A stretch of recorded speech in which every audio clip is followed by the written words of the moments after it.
오늘 이 시간에는 그 생명의 떡이신 예수 그리스도라는 이제 마지막 시간으로 하나님께서 우리 삶을 어떻게 다루어 나가시는가에 대해서 말씀을 중심으로 좀 교제하고자 합니다.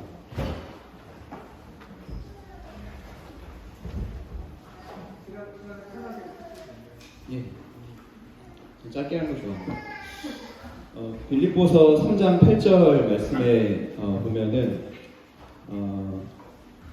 우리가 가장 가치 있게 여겨야 되는 지식이 예수 그리스도를 아는 것이다 라고 하셨습니다. 우리가 살아가면서 내 삶에 도움이 될 만한 지식이 뭐가 있을까 고민하면서 여러 가지 배우기도 하고 학교에 가기도 하고 다양한 것을 하지만 하나님께서 말씀하신 가장 가치 있는 지식은 이 예수라는 분이 누구인가. 우리가 아까 예배 시간에도 계속해서 감사를 드렸던 그분이 그분의 정체가 뭐냐라는 것에 대해서 사도 바울은 내가 모든 것을 다 잃어버리더라도 얻고 싶은 한 가지가 바로 이 예수 그리스도가 누구인가에 대한 것이다 라고 하셨습니다. 근데 예수님은 참 친절하신 분이시잖아요. 그래서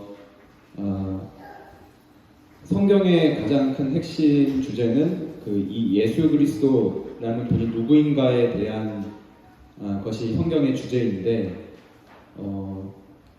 우리에게 이 예수라는 분이 누구인지 맞춰봐라 라는 식으로 수수께끼처럼 내신 것이 아니라 아주 친절하게 말씀을 하셨어요. 그러니까 예수님 본인이 나는 누구다라고 많은 말씀을 하셨습니다. 특히 요한복음에 보면은 이렇게 문장으로 나는 무엇이다 라고 계속해서 말씀을 하세요.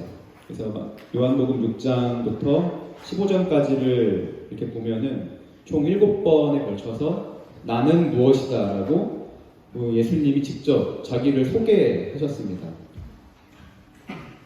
예수 그리스도가 누구인지 아는 지식이 가장 고상하다, 가장 가치가 있는 것이다 라고 하셨는데, 그럼 이제 예수님이 누구인지를 아는 게 가장 중요한 거잖아요. 근데 예수님이 직접 나는 무엇이다 라고 말씀해 주셨으니 우리가 다른 구절을 먼저 보기 전에 성경 공부를 한다고 했을 때 다른 뭔가를 공부하기 전에 먼저 이 7가지는 먼저 확실하게 알아야 되지 않는가라는 생각이 듭니다. 왜냐하면 예수님을 아는 게 가장 중요한 지식인데 예수님 본인이 나는 무엇이다라고 말씀해 주셨다면 다른 성경 구절을 공부하기 이전에 이걸 먼저 공부를 해야 되겠죠. 그래서 오늘은 벌써 5분 지났네요. 빠릅니다, 시간이. 15분 충분합니다. 첫 번째, 나는 생명의 떡이다 라는 게 먼저 말씀하셨으니까 먼저 말씀하시는 거는 그만큼 중요하기 때문에 먼저 말씀하셨겠죠. 그래서 나는 생명의 떡이라고 말씀하셨는데 그게 무슨 의미인가에 대해서 좀 생각을 해보고자 합니다. 먼저 이 표현은 상당히 의미가 있는 게 나는 무엇이다라고 되어 있는 게 이제 헬라어로는 에고 에이미이고 히브리어는 사실 이게 야훼예요. 이게 좀 지식 있는 분 아시겠지만 우리말 성경에 이제 여호와라고 되어 있죠. 그래서 출애굽기 3장 14절에 보면은 하나님께서 먼저 자기를 소개하실 때 나는 스스로 있는 자다라고 하십니다. 스스로 있다. 근데 이 표현이 헬라어로 번역을 하면은 에고에이미입니다. 하나님도 나는 무엇이다라고 말씀을 하신 건데 이게 이제 우리말로 한글로 번역할 때 좀 어려워요. 그래서 나는 스스로 있는 자다라고 좀 한국인들이 이해하기 쉽게 번역을 했는데 사실 뜻은 나는 있느니라입니다. 가장 정확하게 표현하자면 나는 스스로 있다라는 것은 그러니까 우리 한글로 번역할 때 우리가 이해하기 쉽게 스스로 계시는 분이구나 라고 이해하지만 원어는 나는 있느니라, 그냥 I am입니다. 나는 존재한다 라는 의미인데 그래서 예수님께서 이런 부분들을 되게 의미심장하게 많이 말씀하셨어요. 요한복음 8장에 보면은 내가 그인 줄 믿지 아니하면 이런 말씀을 계속 하시는데, 우리 한글 성경에는 이제 그가 포함되어 있지만 사실은 이제 옛날 개역 한글 버전에 보면은 이 그가 작게 써 있습니다. 왜냐하면 원어에는 없는 단어거든요. 그래서 가장 정확한 표현은 나는 있느니라. 그래서 이런 말씀들은 바로 나는 스스로 있다라고 말씀하신 그 하나님이 바로 예수님과 동일하신 분이라는 것을 예수님도 직접 말씀하셨다는 것입니다. 그래서 나는 생명의 떡이다 라는 부분을 좀 교제를 하고자 하는데요. 요한복음 6장을 잠깐 펴보겠습니다. 요한복음 6장을 잠깐 펴보시면 요한복음 6장이 시작이 뭘로 되어 있냐면 너무나도 유명한 오병이어의 기적으로 시작을 합니다. 떡 5개, 물고기 2마리로 5,000명을 먹이신 오병이어의 기적으로 요한복음 6장이 시작을 하고, 아시는 것처럼 오병이어의 기적은 사복음서에 모두 다 기록되어 있죠. 그래서 여기서 이제 예수님께서 무리들을 불쌍히 여기셔서 굶주려 있는 수많은 사람들에게 이제 기적을 베푸셔서 그들의 배를 배불리시는 그런 장면이 나옵니다.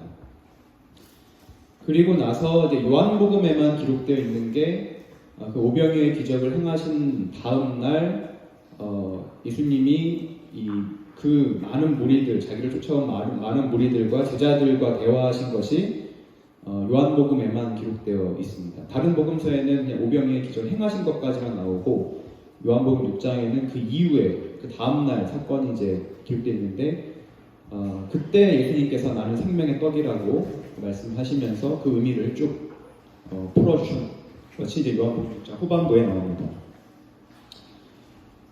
근데 이 결과적으로는 이 나는 생명의 떡이다라고 말씀을 하시고 그 의미를 이제 예수님이 굉장히 자세하게 말씀을 하셨는데, 그 말을 다 듣고 나서 나는 생명의 떡이라고 하신 그 예수님의 말씀을 듣고 어떻게 됐냐면 그 말씀을 들은 사람들이 예수님을 믿게 된 것이 아니라 거의 다 떠나갑니다. 그렇다면 나는 더 이상 당신에게는 볼 일이 없습니다.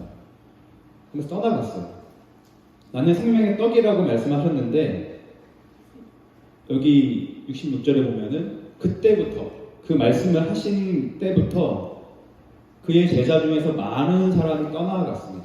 제자들이 많아지고 그들의 믿음이 강화되고 이런 게 아니라 그렇다면 나는 떠나겠다.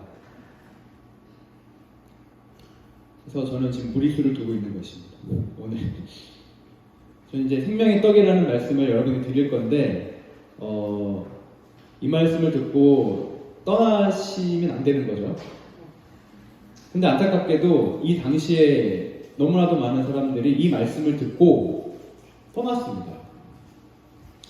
왜 떠났는가를 생각을 이제 해야 되는데, 오병이어의 기적을 행하셨을 때 많은 사람들이 그 오병이어의 기적을 대단히 착각을 했습니다. 그 14절에 보면은 예수께서 행하신 이 표적, 오병이어의 기적을 보고 말하되 이는 참으로 세상에 오실 그 선지자다 라고 하면서 이 사람들이 뭘 했냐면 15절에서 자기를 억지로 붙들어 임금으로 삼으려고 했습니다.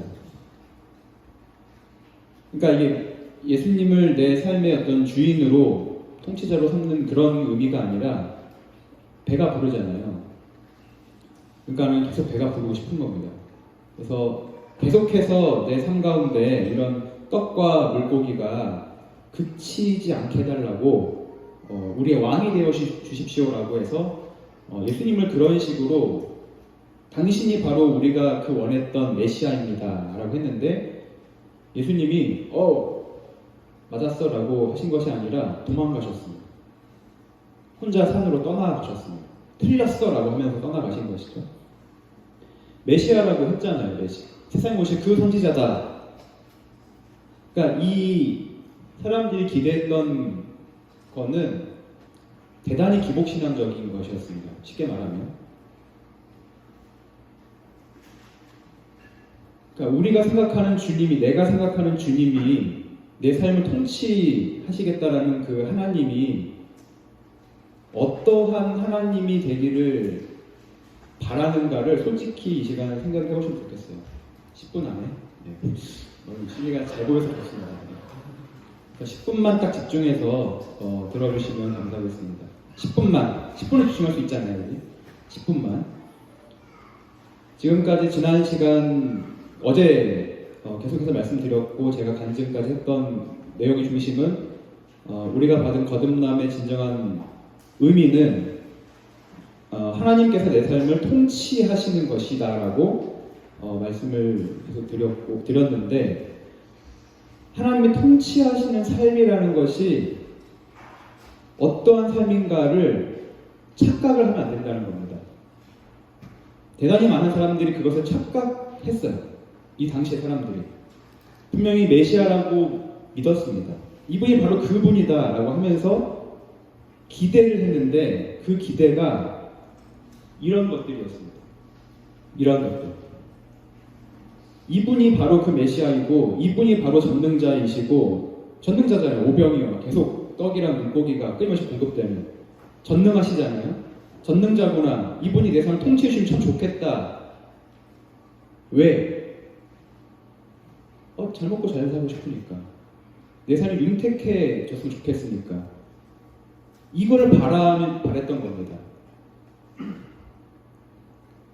근데 그 다음에 예수님께서 갑자기 나는 생명의 떡이다 라고 하시면서 63절에서 육은 무익하다라고 말씀을 하셨는데 이걸 듣고 다 떠나간 겁니다. 육은 무익하다. 오병이어의 기적을 행하셨는데 그런 것들은 중요하지 않다라고 선언을 하시니까 이 많은 사람들이, 제자들이 자기가 생각했던 기대와 완전히 다르거든요. 나는 지금 이 세상이 중요하고 당장 있는 것들이 중요한데 그것이 필요 없고 무익하고 쓸모없는 것들이라고 하시니까 그럼 내 생각과 다른데? 라고 하면서 떠나간 겁니다. 그래서 어제 잠깐 자기 부인에 대해서 말씀을 드렸었는데 예수님의 제자가 된다는 것은 대단히 고통스러운 일입니다. 왜 고통스럽냐면 나를 부인한다는 것이 무슨 의미인가 하면 멋있는 말이잖아요. 자기를 부인한다. 뭔가 있어 보이는 표현 같지만 이걸 곰곰이 내가 내 삶 가운데 이거를 어떻게 실천을 해야 될까를 곰곰이 생각을 해보면 육은 무익한 삶을 사는 거거든요. 그러니까 어떤 사람들은 이 신앙을 가지면 이 세상에서 생존하기가 어렵다라는 말을 합니다. 왜냐면 이 기독교적인 신앙은 남에게 베풀고 하나님 중심적으로 하다 보니까 이 내 삶, 내 이 세상에서의 삶에 집중을 하기가 어렵고 중요하지 않다고 하니까 그러면 내 삶은 누가 책임지냐? 그렇기 때문에 나는 믿음을 갖기가 망설여진다. 이런 사람들이 상당히 있는데 예수님께서도 비슷한 말씀을 하신 거죠. 자기를 부인하라. 육은 무익하다. 이 세상은 무익하다. 이렇게 직접적으로 말씀을 하시고 나를 따라오려면 내 제자가 되려면 이 모든 것들을 버려야 된다. 죽을 각오까지 해야 된다. 이렇게 말씀을 하시니까 다 떠나가는 겁니다. 뭔가 내 기대로는 예수님을 믿으면 뭔가 내가 하고 있는 직장이 승진도 잘 되고 남들보다 하나님 안 믿는 사람들보다 내 직장이 좀 더 빨리 승진이 되고 나는 하나님을 믿으니까, 하나님이 전능자이시니까, 내 삶을 아주 책임져 주신다고 하시니까, 그러면 내가 좀, 아까도 어제도 말씀드렸지만은 수능 나는 더 잘 봐야 될 거 아니에요. 내 모의고사 최고점보다는 좀 더 나아야 될 거 아니에요. 그런 거를 기대를 하는 사람들이 나는 생명의 떡이다라는 말씀을 듣자마자 다 도망을 갔다는 겁니다. 그래서 오늘 질문 드리고 싶은 질문은 난 예수님의 팬인가 제자인가? 팬은 어떤 사람이냐면 이제 유명한 사람들을 열광적으로 좋아하는 사람입니다. 그러니까 예배 시간에 많은 청년 성도님들이 이제 기도로 이제 감사를 표현하셨죠. 나 예수님 참 좋아합니다라고 표현한 겁니다. 팬심이 있는 거죠. 대단히 중요하죠. 예수님한테 사랑을 고백하는. 예수님 참 감사합니다. 좋아합니다. 근데 제자는 다르죠. 제자는 그것만으로는 안 됩니다. 단순히 좋아한다라는 게 아니라 예수님의 제자라는 거는 예수님의 가르침대로 산다라는 거잖아요. 단순히 좋아하는 게 아닙니다. 그래서 사도행전 3장에 보면은 베드로가 이런 말씀을 하시는데 베드로는 제자 중에 제자잖아요. 근데 은금이 없대요. 여기에 실망을 하십니까? 예수님의 제자 중에 제자인데 여전히 은과 금이 없어요.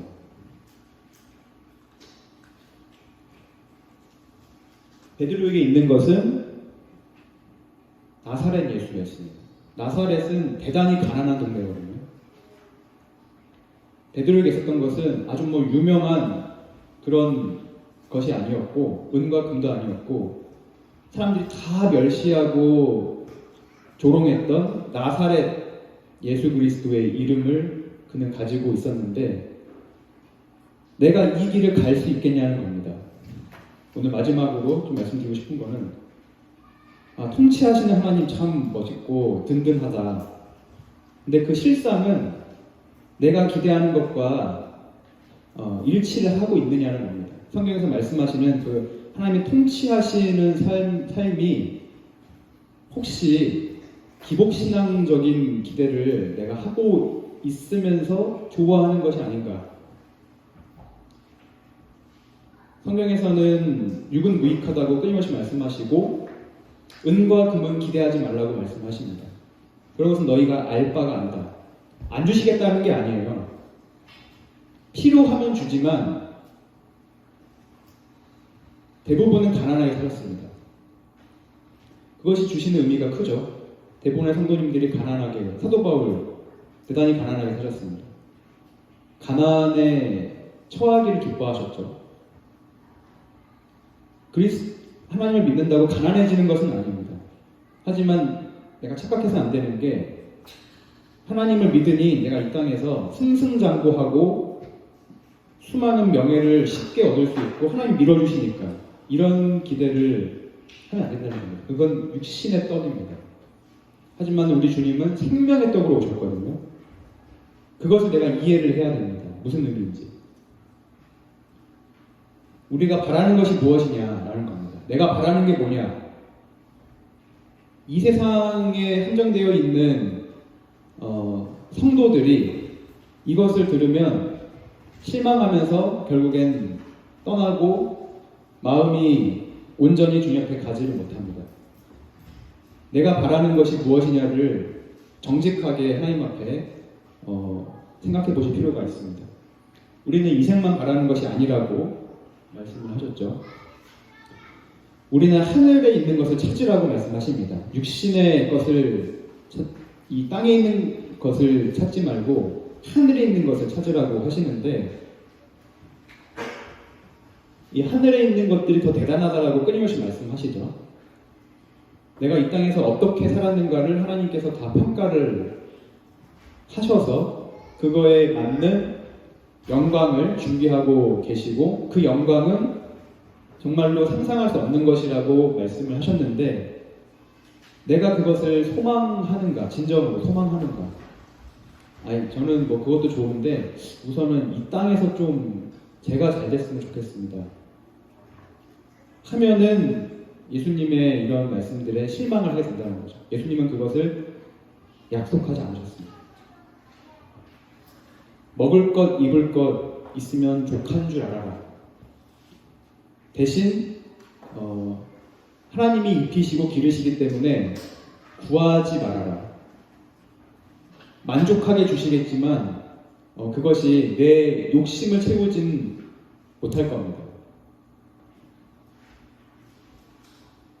그래서 어제 말씀드렸던 그 헌신에 대해서 좀 더 추가해서 말씀을 드리면, 이 땅에서 나는 무엇을 목적으로 살아가야 되는가? 육은 무익하다고 하셨고, 재물을 얻고 명예를 얻고 내가 하고 싶은 것을 이루고 이런 것들은 하나님께서 무익하다라고 하시고 자기를 부인하라라고 하셨다면은, 그럼 나는 어떻게 살아야 되는 게 헌신인가? 어제는 이제 예배에 대해서 좀 말씀을 드렸고요. 오늘은 2분이 지났네요. 이럴 수가. 네. 죄송하지만 3분만 더 쓰겠습니다.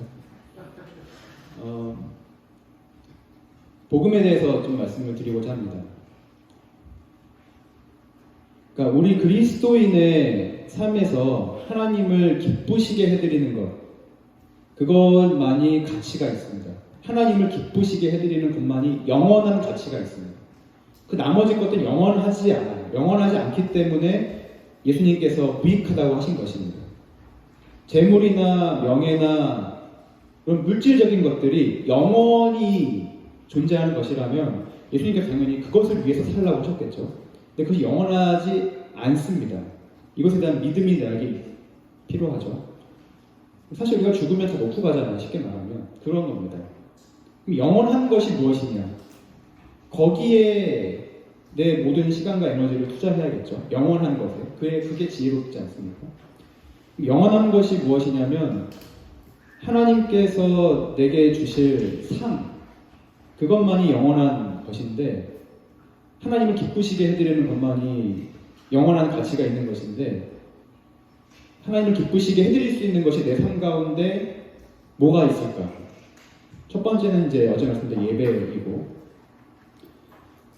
두 번째는 오늘 말씀드리고자 하는 복음입니다. 근데 사실은 저는 개인적으로 복음이 99배 더 중요하다고 생각해요. 예배보다.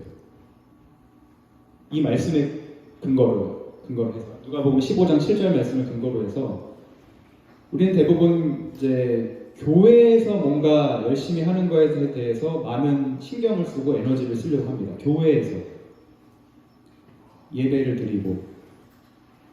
근데 이 말씀에 보면은 죄인 하나가 회개하면 회개할 것 없는 의인 99을 인하여 기뻐하면서 더하리라. 그러니까 우리가 이렇게 성경을 공부하고 말씀을 배우고 혼자서도 성경을 읽고 하는 모든 것들의 목적이 뭘까요? 하나님 앞에 흠이 없는 의인으로 나타나고 싶은 거잖아요. 그렇죠? 그리스도인으로서 그리스도인답게 살기 위해서 내가 경건하게 살고자 하는 이유는 여기에 있습니다. 내가 하나님 앞에서 흠이 없이 정말로 거듭난 자답게 나타나야 되겠다. 믿음을 가지고. 대단히 중요하죠. 예배자의 삶이라고 제가 말씀드렸습니다. 근데 이 말씀에 보면은 그것보다 최소 99배 더 기뻐하시는 것이 있는데, 죄인이 회개하는 것. 그러면 우리가 정말로 이 경건하게 살고자 하는 그 모든 목적을 이루는 것보다 최소 99배는 하나님이 기뻐하신다는 거예요. 그럼 당연히 복음을 전하는 거에 에너지를 써야 맞는 것이 아닌가. 이런 생각을 개인적으로 해서 전 복음을 대단히 많이 전했습니다. 고등학교 때 제 반 친구들에게 한 명씩 다 전도했어요. 1대1로 한 명씩. 그러니까 고등학교 1, 2, 3학년 한 반에 30명 좀 넘었는데 한 명씩 다 전도했습니다. 근데 제가 전도의 은사는 많지 않아서 열심히는 정했는데 별로 상관없었던 것 같아요. 전도를 열심히 했습니다. 고등학교 대학교 동창들의 피해에 대해서 저는 깨끗합니다. 저는 다 전도했거든요. 진지하게.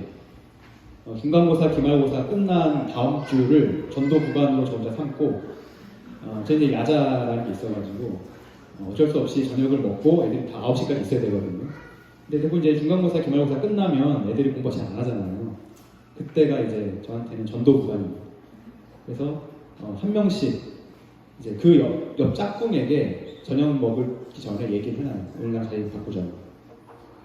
그러면은 이제 저녁 먹고 그 타겟 옆자리로 가서 성경책을 들고 갑니다. 흠칫 놀라죠. 그 친구는. 별로 안 친하거든요. 30명을 다 친할 수는 없잖아요. 친한 친구도 물론 있지만 안 친한 친구도 있지 않습니까? 상관없이 다 전도했습니다. 이 친구가 지옥에 갔을 때 그때는 저를 원망하는 것이 너무 두려웠어요. 나는 알고 있는데 얘가 지옥에 안 갈 수 있는 방법 나는 분명히 알고 있는데 그리고 나는 심지어 지옥에 나는 안 가게 됐는데 이걸 얘한테 얘기하지 않는 것이 양심상 말이 되냐. 최소한의 양심 있으면은 한마디라도 해줘야 되는 거 아니에요. 5분이라도. 전도했습니다. 다 한 명씩.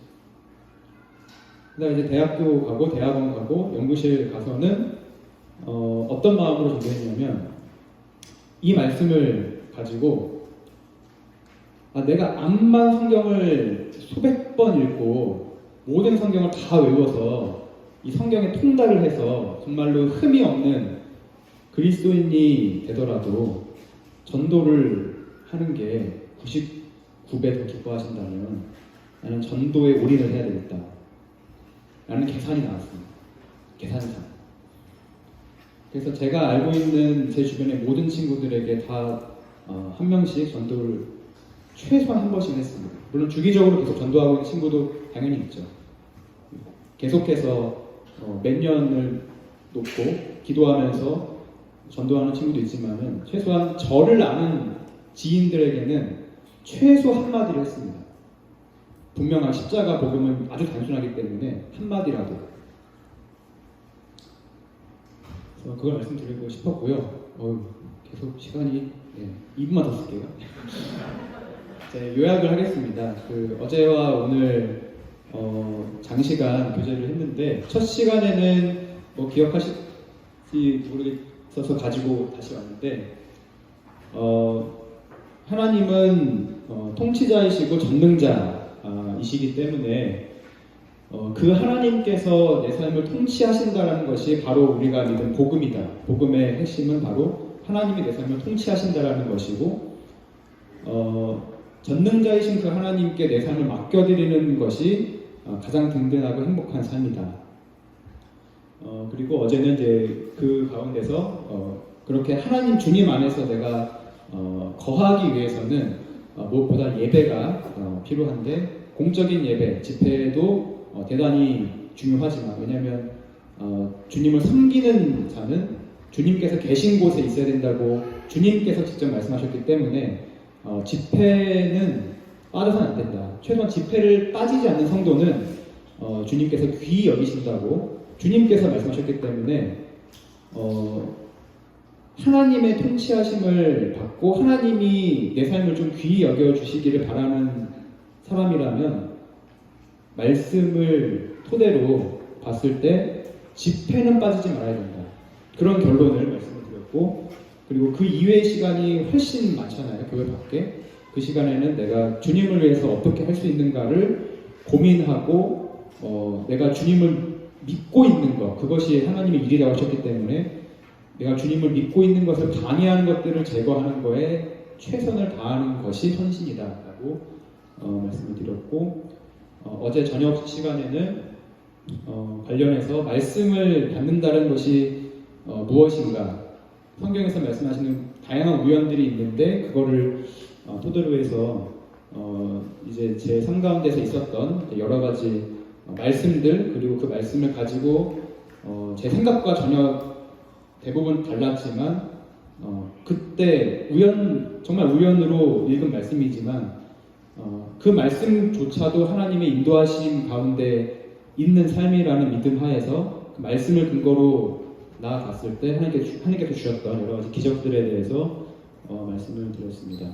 그래서 오늘 마지막으로 말씀드렸던 것은 그런 하나님의 통치하시는 삶 가운데 일어나는 여러 가지 일들은 사실은 이런 것들이 제가 말씀했던 이런 것들이 여러분들에게 어떻게 비춰질지는 약간 좀 조심스러운 부분이 있었어요. 이런 것들을 위해서 내가 말씀을 받아야 되는 것이냐? 그런 것이 아닙니다. 이런 것이 가치 있는 이유는 하나님이 내 삶 가운데 관여하시고 다른 사람에게 이러한 이야기 했을 때 내가 한 게 아니라 내 능력으로 한 게 아니라 정말로 하나님이 살아계셔서 그 살아계신 하나님이 내 기도 가운데 응답하시고 내가 할 수 없는 것들을 해주셨던 그 하나님을 높이는 데 사용됐기 때문에 가치가 있는 것이지 이 자체로는 가치가 없습니다. 이 자체는 제가 뭐 어디 교수가 되고 무슨 상을 받고 너무나도 많은 하나님 없이 살아가는 사람들이 너무 뛰어난 사람들이 많잖아요. 그러니까 이 자체는 가치가 없는 것입니다. 이 자체는. 이것이 가치가 있는 이유는 이것이 하나님과 연결이 되어 있느냐 없느냐로 이것의 가치가 결정되는 것이지 이 땅에서 내가 무슨 직업을 가지고 좋게 되고 이런 것이 가치가 있는 것이 아닙니다. 그래서 내가 바라는 것들이 정말 무엇이냐? 나는 하나님의 통치하심을 바라는 것인데 그것을 자칫 오해하지 말으셨으면 좋겠다는 마음에서 오늘 말씀을 드렸고요. 그래서 주님께서 우리의 생명의 떡이 되신다는 것은 쉽게 말하면 육신의 떡을 말씀하신 것이 아니라 주님 자체로 우리의 생명이 되신다.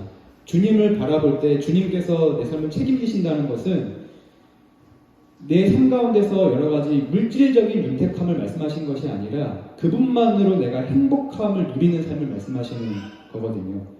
영적인 생명을 우리에게 주신 그 근원이 되신다는 것입니다. 그리고 조금 더 추가로 말씀드렸던 것은 주님을 기쁘시게 해드리기 위해서 가장 내가 힘써야 되는 것은 사실은 복음이다.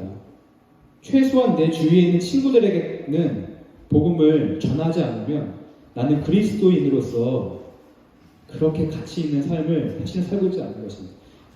북부 모임에서 규모 있게 예배를 드리고 뜨겁게 예배를 드리고 훌륭하죠. 하지만 복음을 전하는 거에 비하면 사실은 비교할 수가 없습니다. 복음을 전해서 나를 통해서 한 명이라도 하나님을 모르고 지옥으로 가던 이 자가 나를 통해서 내가 전한 이 복음을 통해서 그게 돌이켜서 예수님을 알게 되고 거듭나게 된다면 나중에 모임까지 오게 된다면 그것이 훨씬 가치가 있기 때문에 사실은 복음에 내 모든 에너지를 써야 된다고 저는 개인적으로 생각하고 있습니다. 네, 어제 오늘 장시간 들어주셔서 감사합니다.